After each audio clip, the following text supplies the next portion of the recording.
선지자가 누굴까요? 태어나면서부터 선지자로 부름받은 사람이 과연 있을까요? 그렇지 않습니다. 모든 선지자는 평범한 사람으로 살아가다가 어느 날 하나님께서 그 사람을 부르셔서 하나님의 성령이 그 사람에게 이제 임하면서 그 사람은 하나님의 선지자로 다시 태어나는 거죠.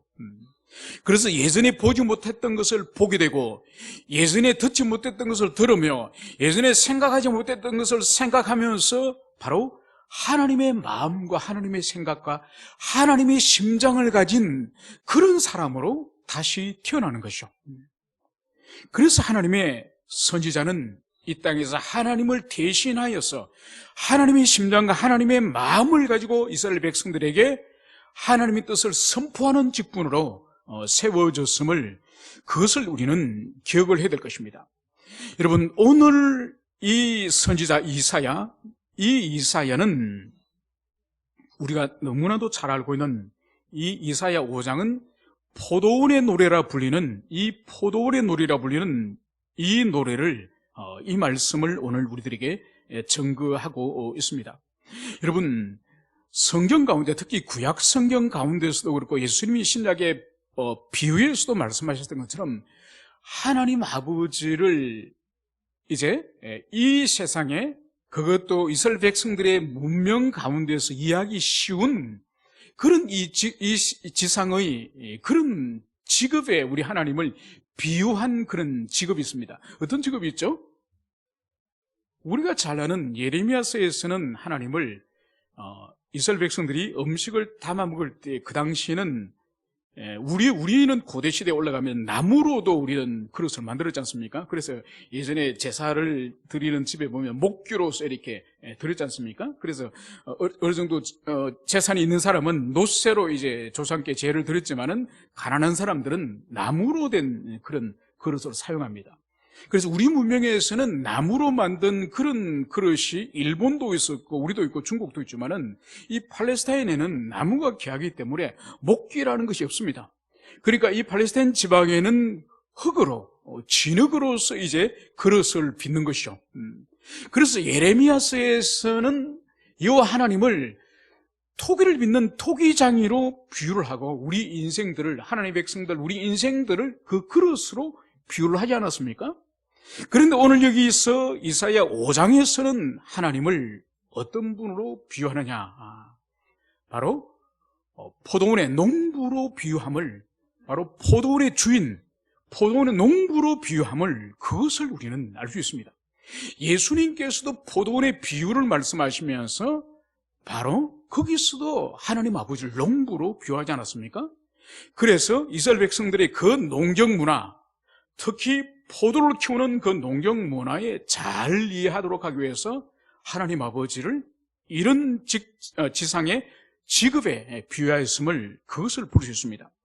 이제 본문을 오늘 들어가면은, 오늘 이사야는 포도원의 노래, 바로 하나님을 이 포도원의 주인으로 비유하면서 오늘 하나님의 마음을 이 노래에 오늘 비유를 하고 있습니다.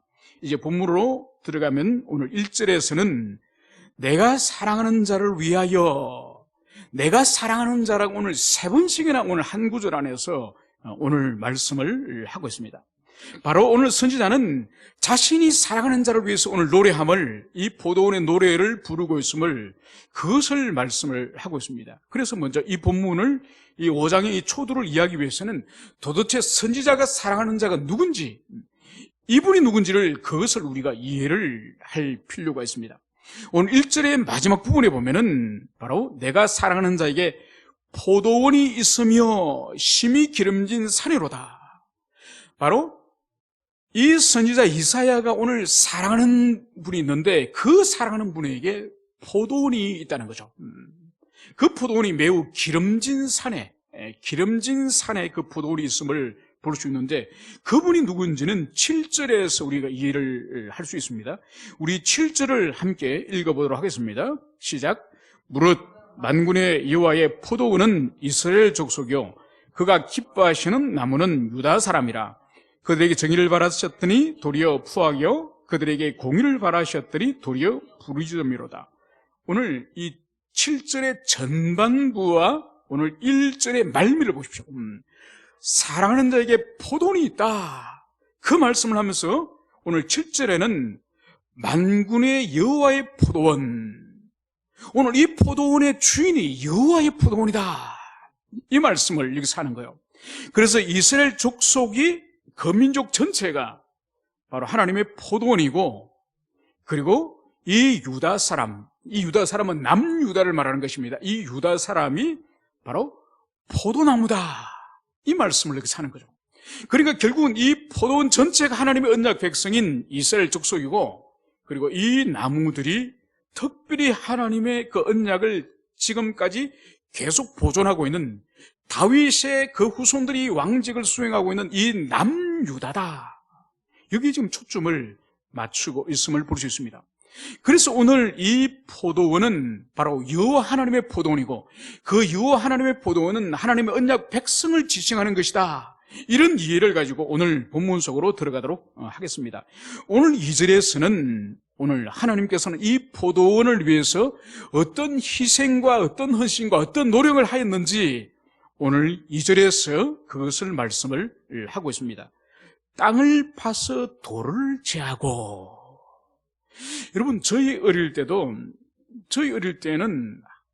요즘은 우리나라 과수원들이 거의 쇠퇴해버리지 않습니까? 물론 여름에 포도나 그리고 제주도에 가면 감귤이 있긴 하지만은 요즘은 90년도 이후로 이제 과일을 전 세계적으로 자유롭게 수입을 하기 때문에 국내에는 과수원을 거의 심질 않습니다.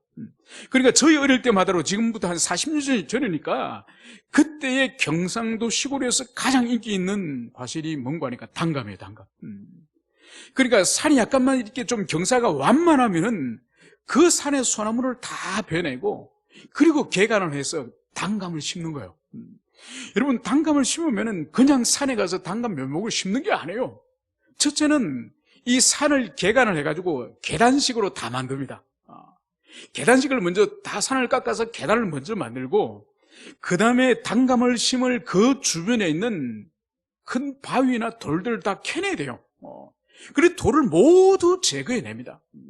여러분, 그러면 학교 갔다 와가지고 큰 이런 바구니, 대나무로 된 바구니랑 이 꽃갱이를 들고 가지고 학교 갔다 오면은 그 돌을 캐가지고 이 산 그 비탈에 그걸 가지고 와서 퍼붓는 거예요.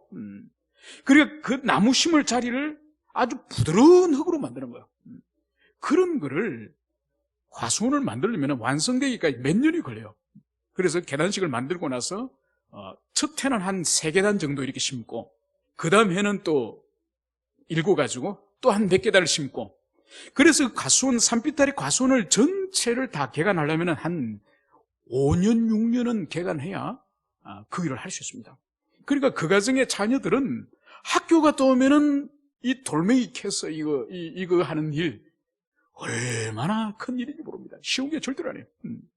그런데 오늘 하나님께서 이 포도원을 일구기 위해서 오늘 땅을 파서 돌을 제한다는 의미는 실질적으로 포도원에서 농부가 그런 수고를 하지만은 영적인 의미가 있는 거예요. 바로 뭔가 하니까 이 포도원은 이스라엘 백성이지 않습니까? 이스라엘 백성들 이 가나안 땅에 지금 주님이 심으실 거잖아요. 심기 위해서는 그 땅에 있는 돌멩이를 제거한다는 이 의미가 바로 뭔가 하니까 그 땅의 원주민들, 이 가나안 원주민들이 가지고 있던 우상 숭배와 죄악과 모든 악한 관습들을 제거하기 위해서 어떻게 했습니까? 여호수아를 중심으로 해서 이스라엘 백성들이 7년 전쟁을 했습니다. 7년 전쟁 동안 그 땅에 살고 있던 우상 숭배의 모든 악습들, 모든 나쁜 영적인 죄악들을 이 정복 전쟁을 통해서 마치 땅에 있는 돌멩이를 캐내서 제거하듯이 그 수고를 여호와 하나님께서 행하셨다, 이 말씀을 여기서 하고 있는 것입니다. 두 번째로는 극상품 포도나무를 심었더니, 여러분, 하나님께서 오늘 포도원에 심은 나무는 머루도 아니고 덜포도도 아니고 극상품 포도라는 거, 극상품 포도. 여러분, 전 세계 포도 종류가 몇 종류 될까요? 저는 몇 종류 안 되는 줄 알았습니다. 한 10종류나 한 20대종류나. 놀라지 마십시오. 전 세계 포도의 종류가 8,000종류랍니다.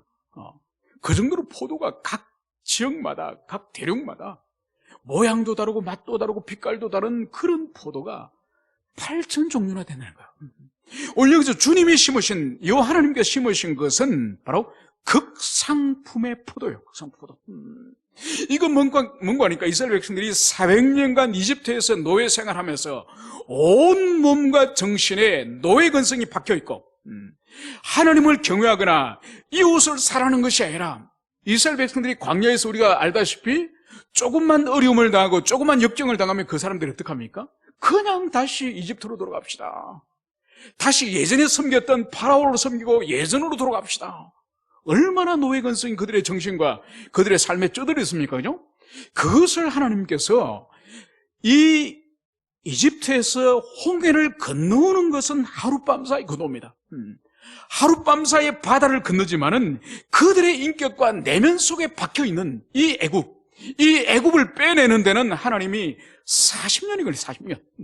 40년간 광야를 뺑뺑이 돌면서 수많은 그런 연단을 통해서 그들 속에 있는 이집트를 빼내고 나서 하나님께서 여호수아를 통해서 드디어 요단강을 건너가게 하지 않습니까? 그러니까 보십시오.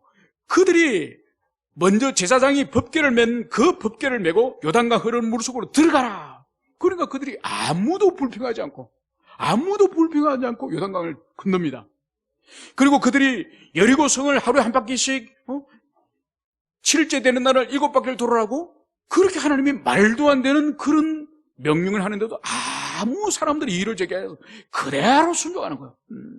여러분, 그래서 이스라엘 백성들이 그들의 역사 동안에 가장 순결한 신앙, 가장 극상품의 신앙이 언젠가 하니까 그 땅에 심겨질 때, 그 땅에 이제는 그 요단강을 뚫고 이제는 들어가서 그 땅에 처음 심겨질 그때가 이스라엘 백성들을 하나님께서 극상품의 포도나무를 심은 것처럼 가장 순결한 믿음을 가지고 있었던 거죠.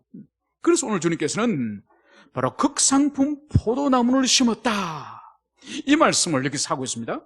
그리고 그 중에 망대를 세웠고, 그러니까 포도나무를 심고, 그게 포도나무를 많이 심어서 큰 포도원을 만들더라도 그게 만약 여우가 와서 포도를 다 따먹는다든지, 안 그러면 멧돼지가 와서 포도나무 뿌리를 다 파헤친다든지, 안 그러면 이웃 나라에서 포도가 익을 때쯤 와가지고 도둑들이 다 포도를 따간다면 의미가 없지 않습니까? 그래서 오늘 하나님이 하신 일이 바로 뭔가 하니까 이 포도원의 중앙에 뭘 했느냐? 망대를 세웠다. 망대를 세워서 거기에 침입하는 짐승이나 침입하는 악한 사람을 이제는 막기 위해서 하나님께서 망대를 세웠다, 이 말씀을 이렇게 하고 있는 거죠. 여러분, 이것 또한 우리 주님께서 지금 상징적으로 은유로서 말씀하시는 거예요. 여러분, 여기서 이스라엘 가운데 망대를 세웠다는 의미는 어떤 의미인가 하니까, 첫째로는 이스라엘 백성들에게 그들의 경건과 그들의 거룩을 보존하기 위해서 하나님이 만드신 방식이 바로 뭔가 하니까 율법을 주셨고 그들에게 성전과 제사 제도를 주신 거예요. 그러니까 아무리 하나님께서 그들에게 극상품 포도를 심더라도 끊임없이 그들이 하나님의 뜻이 무엇인지를 율법을 통해서 계속적으로 자신들의 자연인의 생각이나 주변 민족과 주변 나라의 생각을 쫓는 것이 아니라 우리를 이곳에 심으신 하나님의 뜻이 무엇인지는 율법을 통해서 계속 배우고 익힘으로써 그것을 알 수 있는 것이죠. 그리고 그들이 아무리 하나님의 율법을 지키려 하더라도 온전히 지킬 수 있습니까? 지킬 수가 없죠. 그들이 범죄하고 그들이 불순종하고 그들이 죄를 지었을 때 사유함의 방식을 하나님이 주셨으니 그것이 바로 뭔가요? 성전에 가서 제사를 통해서 하나님께 용서함을 받고 다시 하나님과 관계를 회복할 수 있는 그런 성전과 제사의 제도를 하나님이 주신 거죠.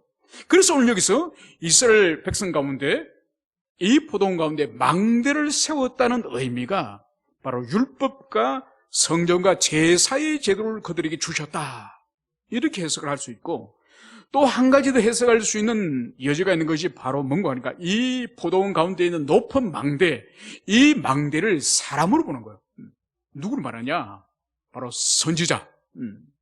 그리고 이스라엘 백성들이 그 땅에 들어가서 하나님 뜻에 방자하고 마음대로 그들이 살고 그들이 불순종과 죄악 가운데 살 때에 하나님께서 선지자를 보내가지고 그 시대를 책망하고 그 왕을 책망하고 백성들을 탄핵하면서 다시 하나님께로 돌아가도록 하기 위해서 하나님의 사람 선지자를 보낸다는 의미가 바로 포도원 가운데 망대를 세운다, 이런 의미로 해석을 할 수 있습니다. 그래서 이것은 어느 하나라고 보기보다는 율법을 주신 거와 제사제도를 주신 거와 또 하나님의 선지자를 주어서 그 시대를 항상 책망하는 이 기능을 함께 우리가 아울러 볼 필요가 있습니다. 그리고 주님께서는 또 그 안에 술틀을 팠도다. 여러분, 포도원 안에 술틀을 판다는 의미가 뭔가요? 그러니까 고대 시대 때는 이 포도는 다 술을 만들기 위해서 대부분 사용이 되지 않습니까? 물론 뭐 과일로 먹기도 하겠지만은 대부분, 특히 이 팔레스타인 이 지방에는 물은 거의 생수를 마실 수 없는 샘에서만, 특별한 샘에서만 나는 물만 마실 수 있고, 그 나머지에 흐르는 물들이라든지 이런 물들은 석회석이 많기 때문에 먹을 수가 없습니다. 그래서 이런 지역에서는 대부분 포도주를 음용수로 그렇게 대신하여 사용하는 거죠. 그래서 큰 포도원을 만들고 나면은 이 포도를 바로 그 포도원 안에서 포도주를 생산할 수 있도록 이 술틀을 그 안에 만드는 거죠. 그래서 여러분들이 어떤 영화라든지 아니면 어떤 예전 그림을 보면은 큰 나무로 목욕통 같은 큰 나무를 만들고, 그리고 거기에 이제 아래에 이 큰 통 아래 부분에 구멍을 뚫어가지고 거기에 이제 액체가 흘러나오도록 그렇게 관을 만듭니다. 그래서 큰 목욕탕 같은 그 포도주 틀 안에 나무에서 포도를 따가지고 거기에 다 부어놓습니다. 다 부어놓고 사람들이 이제 맨발로 그 포도주 틀 안에 들어가서 그 포도를 발로 밟는 거예요. 노래하면서 춤을 추면서 발로 밟아가지고 그 포도를 다 으깨는 거죠.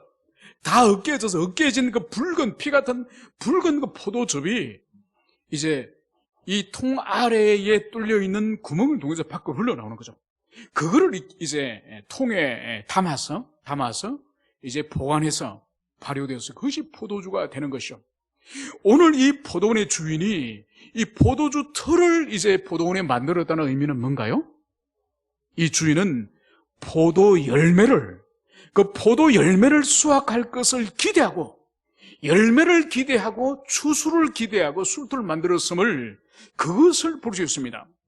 그런데 오늘 마지막으로 이 술틀을 만들면서 이 주인의 기대는 좋은 포도를 맺기를 바랐다. 여러분, 심은 것이 뭔가요? 심은 나무가 극상품의 좋은 포도나무를 심었습니다. 여러분, 그러니 주인으로서는 당연히 어떤 열매를 원할까요? 당연히 좋은 열매를 바라는 거죠. 그런데 오늘 이 포도가 생산해낸 포도가 뭔가요? 들포도를 맺었도다. 여러분, 극상품의 포도를 심고 주인이 최선을 다해서 모든 장치와 모든 수고를 다했는데 맺어진 것은 오늘 들포도를 맺었다, 이 말씀을 여기서 하고 있습니다. 여러분, 들포도라는 것은 뭔가 하니까 이제 먹을 수 없는, 열매도 아주 작고 쉬어서 먹을 수도 없는, 그래서 이 포도를 가지고 포도주를 만들 수 없을 뿐만 아니라 식초로도 이 포도를 만들었지 않습니까? 그러니까 아무 쓸모가 없는 그런 포도 열매를 이 나무가 맺었음을, 그것을 오늘 여기서 말씀을 하고 있습니다. 오늘 여기에 대해서 오늘 3절에서는 예루살렘 주민과 유다 사람들아 구하노니 이제 나와 내 포도원 사이에서 사리를 판단하라. 오늘 이 하나님의 기대, 이 포도원 주인의 기대에 미치지 못하는 이 들포도를 생산해낸 오늘 이 포도원을 향해서 오늘 이제 예루살렘 주민과 오늘 이 포도원 사이에서 너희들이 오늘 판단하라. 오늘 이 말씀을 오늘 여기서 하고 있습니다. 그러면서 오늘 4절에 보면 내가 내 포도원을 위하여 행한 것 외에 무엇을 더할 것이 있으랴. 이것이 어떤 의미가 하니까 지금까지 포도원 주인은 땅에 있는 돌멩이를 골라내고 그 흙을 옥토와 같이 이제 만들고, 그리고 거기에 극상품의 포도나무를 심고, 그리고 거기에 울타리를 두르고 술터를 만들고, 그리고 망대를 설치하고, 모든 좋은 것들을 이 포도원 주인으로서 해야 될 의무는, 모든 좋은 것을 이 주인은 최선을 다한 거예요.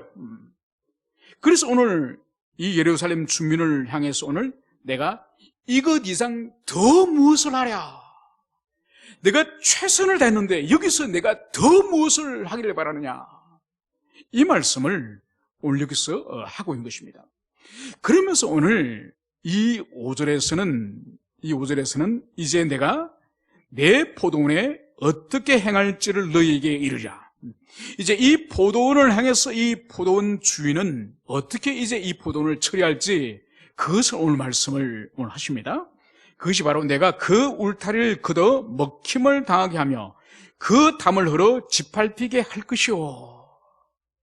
여러분, 오늘 포도원 주인은, 오늘 하나님께서는 이 포도원을 향해서 오늘 첫 번째 하실 하나님의 오늘 징계, 심판이 바로 뭔가 하니까 울타리를 걷어버리는 것이고, 그리고 그 담을 흘러버리는 거예요. 여러분, 포도원을 둘러싸고 있는 이 울타리, 그리고 포도원을 둘러싸고 있는 이 담, 이것을 흘러버리고 이것을 걷어버린다는 거예요. 여러분, 우리가 여기서 오늘 주의해 볼 것은 바로 뭔가 하니까 이 포도나무, 들포도를 생산하는 이 들포도나무를 향해서 오늘 도끼로 찍어버린다든지 톱으로 잘라버린다고 말씀하지 않으셨어요. 직접적으로 그 포도나무에게 어떤 위해를 가하는 것이 아니에요. 이 포도나무를 둘러싸고 있는 이 담과 이 울타리를 걷어버린다는 거예요. 여러분, 이것은 어떤 의미인가 하니까 1차적으로는 이스라엘 백성들을 보호하고 있는 예루살렘 이 성벽, 예루살렘 성벽을 하나님께서 무너뜨리겠다. 그 성 안에 살고 있는, 그 성 안에서 평안히 살고 있는 그 사람들에게 성벽이 무너지면 어떻게 되겠습니까? 아무런 보호조치, 안전장치가 없이 다 무너져 버리는 거죠. 여러분, 이거 영적으로 어떻게 해석하느냐? 영적으로 해석할 때 이렇게 해석을 하는 거예요. 하나님께서 당신의 백성들, 당신의 자녀들을 보호하고 있는 하나님의 보호막을 거둬버리겠다. 우리 자신을 향해서 직접적으로 건강을 치시든지, 우리의 사업을 치시든지, 우리 자녀 문제를 치는 것이 아니라 그런 것들을 둘러싸고 있는 하나님의 보호막, 이 하나님의 보호막을 하나님이 거둬버리시겠다, 이 말씀을 하는 거예요. 여러분, 이것이 얼마나 두려운 일인지, 여러분, 지금 우리가 경험하고 있지 않습니까? 그죠? 여러분의 사업이 당장 부도나지 않고, 여러분의 건강에 당장 문제가 생기지 않더라도, 지금 전 세계적인 이 코로나, 이 팬데믹, 여러분, 이것이 바로 뭔가 하나님의 은혜의 보호막이 지금 거두어진 일이에요. 이 은혜의 보호막이 거두어지니 한 국가도 위기에 떨어지고, 그 국가 속에 있는 기업들이나 심지어 교회마저도 위협에 떨어진 이런 일을 우리가 경험하지 않습니까? 여러분, 6개월 전 하더라도, 우리가 올 1월 달만 하더라도, 여러분, 이번 주에 여러분 신문과 방송에 보도된 거 여러분 보셨죠? 구리시에는 이제 정규적인 예배 외에는 이제 구역 모임으로 모이거나 성가대 모임을 모이거나 주일학교 애들 모이거나, 아니 그러면 신자들끼리 모여서 카페에서 구역 공부하더라도 신고하면은 상금 줍니다. 그리고 교회는 거기에 지침을 어길 경우에는 300만 원 벌금을 물도록 됐습니다. 여러분, 그래서 교회는 이제 마음대로 여러분 모여서 먹을 수도 없고, 여기서 교제할 수도 없고, 함부로 기도회도 할 수 없고, 여러분, 이런 지금까지 하나님의 손길이 우리가 볼 때는 아무것도 아닌 것 같지만은, 이 팬데믹에 인해서 대한민국의 모든 10만 교회가 찬송할 자유, 기도할 자유, 예배할 자유, 구역 모임할 자유, 성도의 교제 못합니다, 이제. 여러분, 2000년 전에 로마 시대 때 로마 제국이 기독교를 박해할 때에 어떻게 하는 거 하니까 기독교인을 신고하면은 그 기독교인을 로마 당국에서 이제 체포하지 않습니까? 체포하면 그 사람의 재산을 신고자가 나누어 가지도록 하는 이런 제도가 있었습니다. 얼마나 사악한 제도예요, 그죠? 그래서 실제로 기독교인이 아닌데도 개인적으로 원수가 있거나 개인적으로 감정이 안 좋은 사람에게도 기독교인이라고 고소 고발을 해가지고 그 사람이 순교당하면 그 사람의 재물을 나누어 가지는 그런 일들이 2000년 전에도 있었습니다. 여러분, 오늘도 마찬가지예요. 한 가정도 그렇고 직장도 그렇고 기업도 그렇고 교회도 그렇고 한 나라도 그렇고 하나님의 은혜가 거두어져 버리면 직접적으로 그 가정과 그 사람을 치지 않더라도 엄청난 재앙이 일어나는 것이죠. 그래서 오늘 들포도를 맺는 이 포도원을 향해서 주님이 첫 번째로 울타리를 걷어버리고 그리고 담을 흘려버려서 먹히게 하고 원수들에게 짓밟히게 하겠다, 이 말씀을 여기서 하고 있습니다. 그러면서 오늘 6절, 내가 그것을 황폐하게 하리니 다시는 가지를 자람이나 북을 돋우지 못하게 하여 찔레와 가시가 날 것이며 내가 또 구름에게 명하여 그 위에 비를 내리지 못하게 하리라. 여러분, 이것이 어떤 의미인가 하니까 이제 이 포도원을 하나님이 황폐하게 하시는데 어떻게 황폐하게 하실 것인가? 바로 다시 가지를 자름이나 북을 돋우지 못하게 하여. 여러분, 포도나무는 다른 과실하고 달리 어떤 성질을 가지고 있는가? 이 나무가 이렇게 옆으로 가지가 깊이 길게 뻗어나가지 않습니까? 그렇기 때문에 다른 나무보다 이 포도나무는 장가지들이 엄청 새해가 되면, 봄이 되면 장가지들이 많이 나요. 여러분, 장가지 중에서 열매를 맺어야 될 가지가 있습니다. 그 나머지는 다 잘라줘야 돼요. 그러니까 그 나무 안에서 열매를 몇 개 정도만 딱 맺는 것을 주인이 계산하는 거예요. 계산을 하고 꽃이 피더라도 쓸모없는 가지, 그거는 다 가위로 다 잘라줍니다, 봄에. 만약 그것을 잘라주지 않고 그대로 남겨두면은 그 꽃핀 거기에서 열매를 다 맺으면 먹을 수 없는 아주 자잘한 그런 포도가 열려가서 쓸모없는 상품이 되는 거죠. 그래서 반드시 주인이 봄에 가지를 잘라주고 그 일을 하게 되는데, 이제 하나님께서 더 이상 가지를 잘라주지 않겠다. 그리고 두 번째로 이제 북을 돋우지 못하게 하여. 여러분, 북을 돋는다는 의미가 뭔지 아십니까? 나무 가지가 있지 않습니까? 나무 둥지가 있지 않습니까? 그 둥지에 그 아랫부분, 뿌리가 파고 들어가는 그 부분이 있지 않습니까? 그 부분이 북이에요. 그 부분을 계속적으로 1년에 삽으로 과일나무를 2-3번씩은 흙을 파서 그 위에 쏟아부어줘야 됩니다. 왜냐하면은 하늘에 비가 내리거나 바람이 불면서 그 북이 계속 깎여져 내려가는 거예요. 여러분, 비가 많이 장마철에 내리거나 안 그러면 바람이 불어서 그 위에 있는 흙들이 다 깎여 내려가면 결국은 어떻게 됩니까? 뿌리가 드러나죠. 뿌리가 깊이 흙 속에 파고 들어가야 양분을 흡수할 텐데, 뿌리가 밖으로 드러나면은 양분을 흡수하지 못할 뿐만 아니라 강한 태풍이 불면 어떻게 되죠? 나무 자체가 넘어집니다. 그래서 농부는 1년에 2-3번씩 흙을 퍼서 이 북을 계속 돋궈 줘야 되는 거죠. 그런데 오늘 주님께서 어떻게 하시겠다고요? 바로 가지도 쳐주지 않고 이제 뿌리를 보호하는 북을 돋궈주지 않겠다. 그래서 결국은 이 밭이 어떻게 된다고요? 찔레와 가시가 날 것이며, 그래서 황폐하게 될 것이다. 여러분, 이것은 영적으로 어떤 의미인지 여러분 이해하시겠습니까? 하나님이 마땅히 가지를 잘라주고 뿌리에 북을 돋아주고 이 일을 하나님이 하지 않겠다는 의미는 바로 뭔가 하니까, 이스라엘 백성들 너희들 하고 싶은 대로 해라. 너희들을 내가 이제 방치해버리겠다. 더 이상 선지자도 보내지 않고 책망도 하지 않고 너희들 마음대로 하라. 여러분, 하나님의 최고의 징계는 바로 내버려 두시며. 여러분, 오늘날도 마찬가지예요. 여러분, 하나님께서 한 시대를 심판하시고 한 시대를 하나님께서 징계하시는 최고의 방법이 뭔지 아십니까?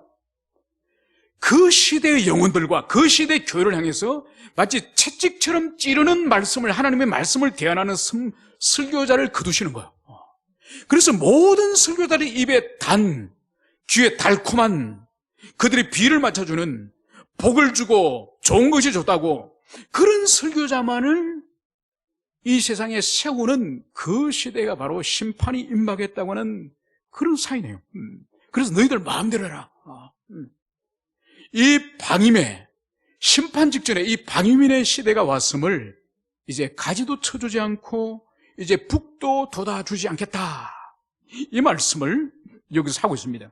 그리고 더 나아가서 또 구름에게 명하여 그 위에 비를 내리지 못하게 하리라. 여러분, 나무나 이 풀이나 이 채소나 식물들에게는 이 비를 내리지 않는 것은, 이것은 사형선고나 다름이 없죠. 오늘 최종적으로 하나님께서 하늘에 구름을 명하셔서 더 이상 비를 멈추게 하는, 더 이상 이 생명의 근원인 비를 멈추게 하시겠다, 이 말씀을 여기서 하고 있습니다. 여러분, 이것은 뭔가 하니까 더 이상 하나님께서 이스라엘 백성들에게 모든 하나님께서 지금까지 부어주셨던 이 은사, 은혜, 이것을 완전히 거둬버리신다는, 완전히 철수시켜버리신다고 하는 그런 뜻이 바로 더 이상 비를 멈추게 하시겠다, 이 말씀을 여기서 하시는 거죠. 여러분, 오늘날도 우리에게 마찬가지예요. 하나님의 심판의 최종적인 심판은, 여러분, 제일 먼저는 주님께서 우리에게 하나님의 말씀을 더 이상 보내주지 않으시고, 그 말씀도 우리의 심령과 우리의 가슴을 찌르는 그 말씀을 거두시고, 그리고 마지막으로 주님이 거두시는 것은 바로 일반 은혜, 일반 은총의 영역도 다 주님이 거두버리시는 그런 때를 이제 주시겠다, 이 말씀을 오늘 주님께서 하고 계시는 것입니다. 그러면서 마지막으로 오늘 7절, 바로 무릇 만군의 여호와의 포도원은 이스라엘 족속이요 그가 기뻐하시는 나무는 유다 사람이라. 오늘 분명하게 오늘 이 포도원과 이 포도나무가 누군지, 바로 하나님의 언약의 백성 이스라엘이요, 하나님의 특별한 그 은총을 받고 있는 이 남유다의 사람을 주님이 더 귀히 여긴다는 이 말씀을 여기서 하고 있습니다. 그럼에도 불구하고 그들에게 하나님이 정의를 바라셨더니 도리어 포악이요, 그들에게 공의를 바라셨더니 도리어 부러지점이었도다. 여러분, 하나님께서 극상품 포도를 심으셔서 좋은 열매, 좋은 극상품의 열매를 주님이 바라셨지만은 그들이 맺은 것이 덜 포도라고 말씀하셨습니다. 오늘 그것을 오늘 비유로, 오늘 언허유의로 오늘 말씀을 하고 있습니다.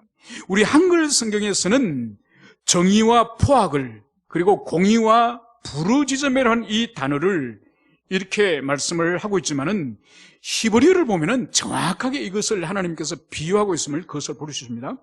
바로 먼저 정의를 바랐지만은 포악이다, 이어이면 이 정의는 미시파트예요. 하나님이 미시파트를 바랐더니 포악은 뭐냐? 미스파우예요. 미시파트를 바랐더니 미스파우가 됐다는 거예요. 그러니까 하나님의 정의가 뭔가요?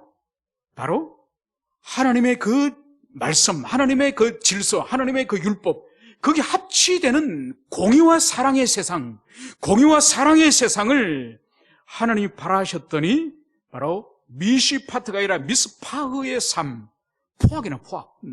여러분, 이 포악은 바로 뭔가 하니까 이 피 흘림, 이런 의미로 해석이 될 수 있는데, 이것이 바로 뭔가 하니까 권세자들, 이 권력의 힘을 가지고 권력이 없는 백성들을 쥐어짜고 약탈하고 유린하고 그들을 괴롭히는 권력의 힘을 남용하는 그것을 말하는 거예요. 여러분, 이 말씀은 2700년에 이사야를 통해 주어졌습니다. 여러분, 2700년에 남유다, 예루살렘 성전이 있는 그 남유다의 방백들과 그 왕들과 그 귀족들이 자신의 권세를 가지고 백성들을 학대하고 백성들을 권력을 남용하여서 그렇게 괴롭혔다고 한다면은, 여러분, 2700년이 지난 지금 대한민국은 어떻습니까? 지금도 변함이 없죠. 여러분, 서울특별시장이라고 하는 그 권력을 가지고 비서를 4년 동안 성적으로 유린해도 지금까지 아무도 몰랐습니다. 그렇게 고통을 당하고 있음에도 불구하고 지금도 사람의 지위, 세상의 지위, 권세를 가지고 바로 한 여인을 성적으로 학대하고 유린하는 이 미스파의 삶은 지금도 대한민국에서 계속되는 거예요. 여러분, 아마 이것은 세상 끝날 때까지 창조주 하나님을 두려워하지 않고 하나님 형상인 인간을 사랑하지 않는 사람에게는 언제든지 이런 발생할 수 있는 거죠. 자신에게 권력이 있고 자신이 부릴 수 있는 종이 있다고 한다면은 거짓을 하는 거죠, 여러분. 여러분, 오늘 우리가 예배 때마다, 수예배 때마다 항상 우리가 이 10계명을 우리가 함께 낭독을 하지 않습니까? 10번째 계명이 뭐죠? 10번째 계명이 탐내지 말라. 탐내지 말라는 거예요. 여러분, 여기서 탐내지 말라 가운데서 여러분, 여기 뭐가 있죠? 특히 보십시오. 내 이웃의 아내나 그의 남종이나 그의 여종이나. 여러분, 자신의 아내와 자신의 소유로 만족하라는 거예요. 왜 이웃집의 아내와 이웃집의 여종을 탐냅니까? 여러분, 언제든지 인간은 탐낼 수 있는 가능성과 위험을 가졌기 때문에 하나님이 그것을 아시고 마지막 10번째 탐심의 이 말씀을 하시는 거죠. 그래서 이 이스라엘 백성들이 하나님께서 정의를 바랬더니 오히려 권세를 가지고 권세를 사용해서 핍박하고 착취하는 이 미스파의 삶이 너희들에게 있다. 이 말씀을 주님이 하시는 거죠. 그리고 오늘 마지막으로는 하나님이 공의를 바라셨더니 도리어 부르짖음이었도다. 여러분, 하나님이 원하시는 이 공의, 이 여호와의 공의를 바랐더니 오히려 이 예루살렘에 들리는 소리는 바로 권세자들에게 짓눌려서 하나님께 탄원하는, 하나님께 부르짖는, 하나님께 신원하는, 하나님께 살려달라고 도와달라고 외치는 부르짖음이라는 것을 여기서 말씀하고 있습니다. 여러분, 오늘날도 마찬가지예요. 오늘날도 제가 오늘날도 잠깐 몇 페이지를 본 책 가운데서 지금은 이제 선교사로 사역하시는 분인데 이분이 탈북자예요. 이분이 여러 번을, 아마 4번을 탈북을 하고 이제 한국으로 들어오신 분인데, 이분이 두 번째 탈북에 이런 이야기가 있더만요. 이제 고난의 행군 시대 때 다 굶어 죽어가고 있으니까 국경에 근무하는 이 중국과 북한 국경에 근무하는 그 동네의 오빠인데, 아저씨인데, 그분이 자기 집에 와서 양식을 주고 라면을 주고, 그리고 나서 중국에 가서 돈을 벌 수 있는 기회를 주겠대요. 왜냐면 다 굶어 죽어가고 있으니까. 돈 이꼬로 살이고 강냉이니까 그걸 가져와야 가족이 먹고 죽지 않을 수가 있으니까 하루 지나면 이 집 죽고 저 집 죽고 계속 죽기 때문에, 그래서 이 여성이 이제 그 사람의 말을 듣고 이제 돈을 벌려고 한 거죠. 처음에 돈을 벌려고 할 때는 중국에는 고사리가 없고 고사리가 귀하기 때문에 한 달만 열심히 고사리를 꺾어서 팔면은 북한 돈 10,000원을 준대요. 여러분, 북한 돈 10,000원이 얼마나 큰 돈인지 여러분 아십니까? 여러분, 북한 사람들 한 달 평균 급료가 얼마인지 아세요? 1,000원이요, 1,000원. 여러분, 1,000원 받고 여러분 한 달 일하시겠습니까? 북한은 지금 1,000원 받고 일합니다. 1달러 미만이에요. 그런데 10,000원을 주겠다 하니까 이 여성분이 그게 미혹된 거예요. 그리고 또 그 일을 제안하는 사람이 같은 동네의 아저씨고 하니까 전혀 의심하지 않고 따라간 거죠. 그래서 혼자 가기가 그러니까 뒷집에 있는 언니까지 데리고 강을 건너간 거예요. 알고 보니까 북한 땅이 아니라 중국 땅을 건너간 거예요. 인신매매, 이 두 여자를 팔려고 지금 끌고 간 거예요. 여러분, 한 동네 안에서도 굶어 죽으니까 내가 굶어 죽고 내 자식이 굶어 죽을 판이니까 이웃집 여자를 파는 세상이에요. 이웃집 여자를 팔아서 내가 살을 사먹는 그런 세상이에요. 이분이 여러분, 지성호 의원 여러분, 국회의원 된 탈북자 여러분 아시죠? 그죠? 그분의 책의 마지막에 보면 이런 부분이 나와요. 이분이 석탄을 훔쳐가지고, 달리는 기차 위에 석탄을 훔쳐가지고 그걸 푸대자루에 집어 던져놔놓고 달리는 열차 위에서 뛰어내려가지고 그 석탄을 팔아가지고 강냉이를 사서 먹고 사는 그런 가정이에요. 그런데 이분이 뛰어내리면서 그냥 잘못 뛰어가지고 이 기차 바퀴에 팔 하나와 다리 하나가 잘려버린 거예요. 여러분, 팔 하나 다리 하나가 잘리면 피가 얼마나 펑펑 흘러나오겠습니까?